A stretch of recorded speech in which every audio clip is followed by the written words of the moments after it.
वहीं महाराष्ट्र में शानदार जीत मिलने के बाद भी आपको बता दें कि महायुति की तरफ से अब तक सीएम पद के नाम का ऐलान ना होने पर बड़े सवाल खड़े हो रहे हैं। सूत्रों के मुताबिक 29 नवंबर को शपथ ग्रहण हो सकता है, लेकिन सवाल उठ रहे हैं कि अब तक सीएम के नाम का ऐलान क्यों नहीं हुआ है।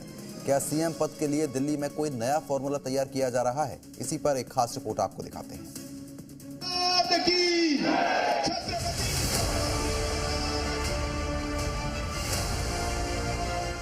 ये जश्न महाराष्ट्र विधानसभा चुनाव में महायुति को मिली भारी जीत का।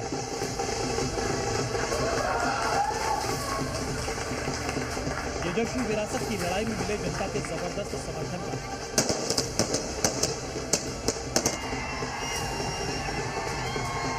महाराष्ट्र विधानसभा चुनाव में एक तरफ महाविकास आघाड़ी कमजोर साबित हुई, तो दूसरी तरफ महायुति और भी मजबूत। बीजेपी के साथ साथ एकनाथ शिंदे और अजित पवार भी पहले से ज्यादा पावरफुल बनकर उभरे। पब्लिक का सपोर्ट मिला तो विधायकों की संख्या भी बढ़ गई।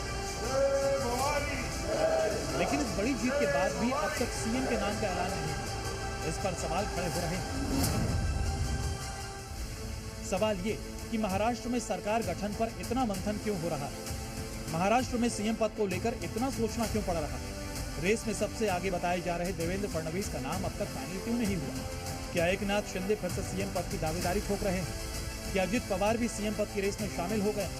क्या सीएम पद के लिए कोई नया फॉर्मूला बनाया जा रहा है?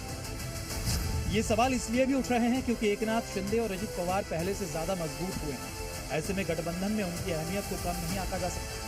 महाराष्ट्र चुनाव में बीजेपी को 132 सीटें मिली, एकनाथ शिंदे की शिवसेना को 57 सीटें मिली, जबकि अजित पवार की एनसीपी ने 41 सीटों पर जीत हासिल की। लिहाजा चुनावी नतीजों के बाद सीएम पर संशय की स्थिति नजर आई। हालांकि महायुति गठबंधन में शामिल दलों ने सीएम पद पर किसी भी तरह की तकरार से इनकार किया। अब जो एक केंद्रीय नेतृत्व है वो तय करेगा, सबकी सहमत से होगा। तीनों दलों में अच्छा सौहार्द है, सब मिलकर तय कर लेंगे। कोलिशन में बैठ के मीटिंग होगी, उसके पश्चात सही फैसला जरूर होगा और कोई ज्यादा वक्त नहीं लगने वाला है। सभी पार्टियों में तालमेल है। देश में प्रधानमंत्री मोदी जी के नेतृत्व में एनडीए में हम काम कर रहे हैं, वही एनडीए महाराष्ट्र में भी काम कर रहा है। इस बीच देवेंद्र फडणवीस, एकनाथ शिंदे और अजित पवार को दिल्ली तलब किया गया, जिनकी शीर्ष नेतृत्व के साथ मीटिंग है। खबर है कि बैठक में सीएम के नाम पर मंथन होगा। सूत्रों के मुताबिक महाराष्ट्र में 29 तारीख को शपथ ग्रहण हो सकता है, जिसमें बीजेपी कोटे से 25 विधायक शपथ ले सकते हैं, जबकि शिवसेना कोटे से 5 से 7 विधायक और अजित पवार कोट से भी 5 से 7 विधायक शपथ ले सकते हैं। इस बीच महायुति में सीएम पद पर जारी मंथन पर विपक्ष की बयानबाजी भी तेज हो गई।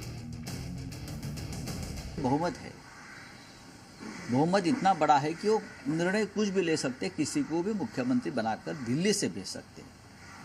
महाराष्ट्र का मुख्यमंत्री दिल्ली तय करेगी, मोदी शाह तय करेगी। वो मुख्यमंत्री ऐसा रहेगा जिससे गुजरात को ज़्यादा फायदा जो कर सकता है, वही नेता मुख्यमंत्री होगा। महाराष्ट्र के फायदे की बात नहीं होगी। दिल्ली से रवि त्रिपाठी और मुंबई से अंकुर त्यागी के साथ ब्यूरो रिपोर्ट, जी मीडिया।